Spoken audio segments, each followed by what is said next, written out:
Good morning. Today I'm gonna be showing you how to make this delicious spice cake that brings out the smells and flavors of the holiday time of the year. It's all about cinnamon, cloves, nutmeg, and lots of good things that go into this delicious cake that the longer it stays, the better it gets actually. And it's not a fruit cake, although it has nuts and some dried fruits. Let's get started.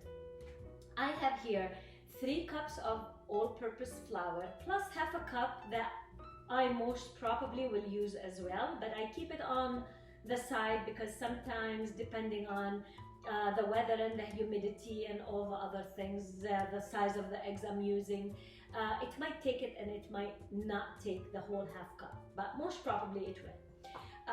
We'll have also leavening, baking powder and baking soda. I have sugar, 1.5 cups, 1 cup of milk, 100 grams of butter, which is a little bit less than 2 sticks, 4 eggs, spices, and I have here 1 tablespoon of cinnamon, 1 teaspoon of cloves, and half a teaspoon of freshly ground nutmeg. And I have about 4 cups of different types of dried fruits and nuts. I have walnuts, cranberries, almonds, dried figs that I cut to pieces, and I also have some dates that I cut to pieces. That is all that this cake will take, and it's gonna be blowing your mind out. Let's get started. So in this mixer, I'm gonna put the butter.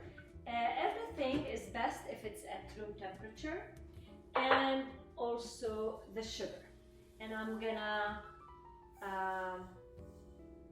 blend until it's creamy and smooth, and then we will add the eggs, 1 egg at a time.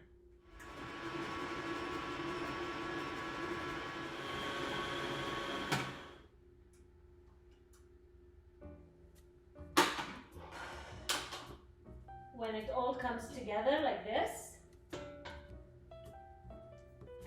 I will add 1 egg at a time.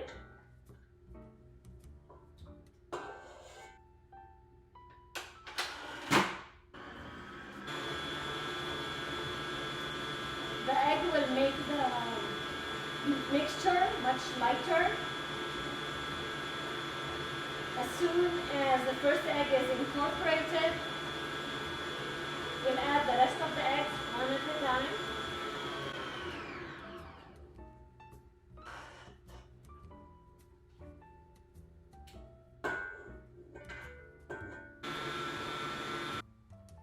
Until we have all the eggs in.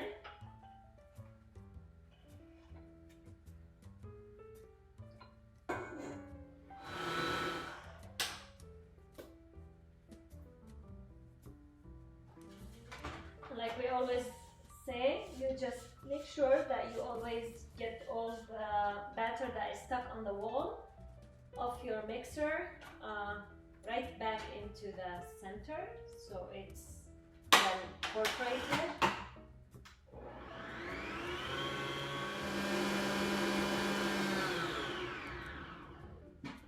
And as we always say, whenever there are eggs in the recipe, there's always either vanilla, rum, or my favorite, and yes, you guessed it,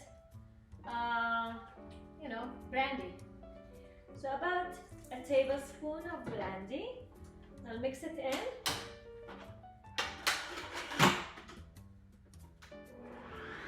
Now into the flour, I will be adding the 3 cups of flour. We have half a cup over here that is left out. I will add tablespoon and a half of baking powder, and we're having a little bit more leavening product because it's a heavy cake which has a lot of fruit, and we don't want all the fruits to just sink and be weighing the cake down. I want still to have that energy to puff the cake up. So I have that baking powder, and I'm also gonna add a teaspoon of baking soda into this.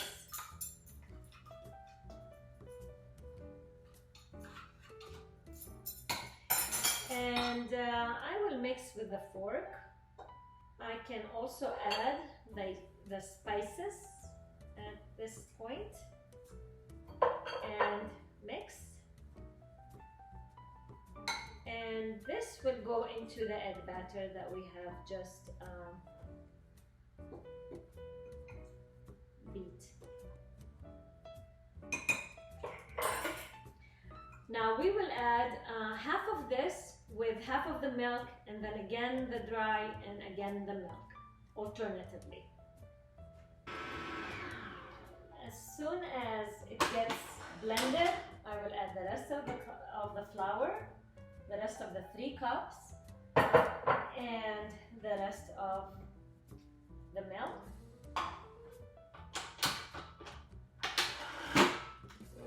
Blend. And at this point, I will check the texture. You see how the texture is, you know, thick and nice. But since I have a lot of fruits to go in, I like the texture to be a little bit thicker than normal cake, so it holds its shape. So what I'm gonna do, I will add a little bit of that flour that I had extra right there into the fruits, so it coats the fruits just like that. So it coats the fruits and doesn't make them cling and get stuck to each other.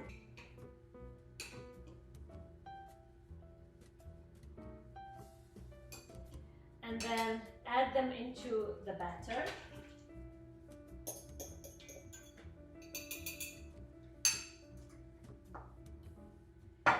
And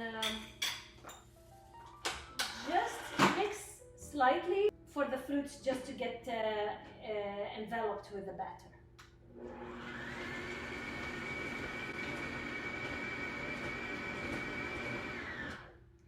At this point, I will add the rest half of a cup. So now we have 3.5 cups of flour. Mix slightly, and you're all done. This is the batter. It's ready to be poured into the pre-prepared pans. So you can make it into a bundt cake, a round one, or into 2 loaf pans. So I prepared 2 loaf pans because I will be giving one of them away. I just make sure to get the batter off the paddle and then pour that batter evenly into both loaf pans. I just mix slightly by hand, just making sure that it's all even. All the fruits are evenly spread apart and spread around in the batter.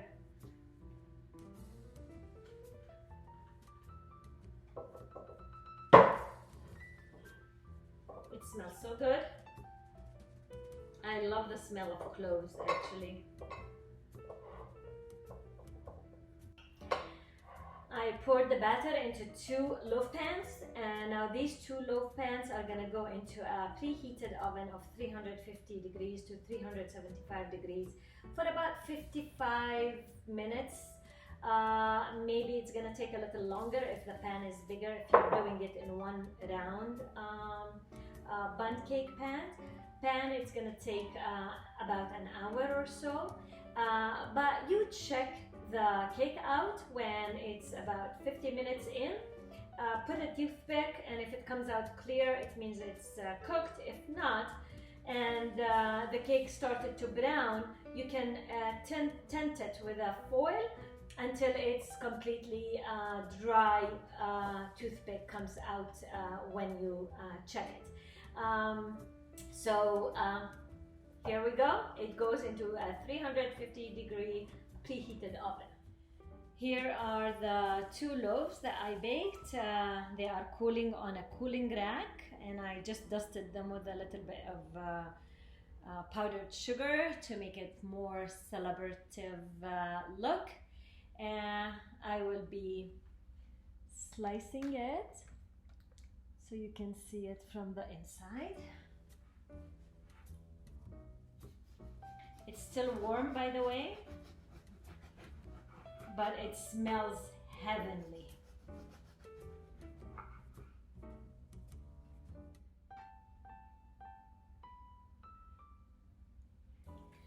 I hope you enjoyed the recipe, and I hope you follow that one in the upcoming holidays. Enjoy the smells, the flavors, and everything that comes with it.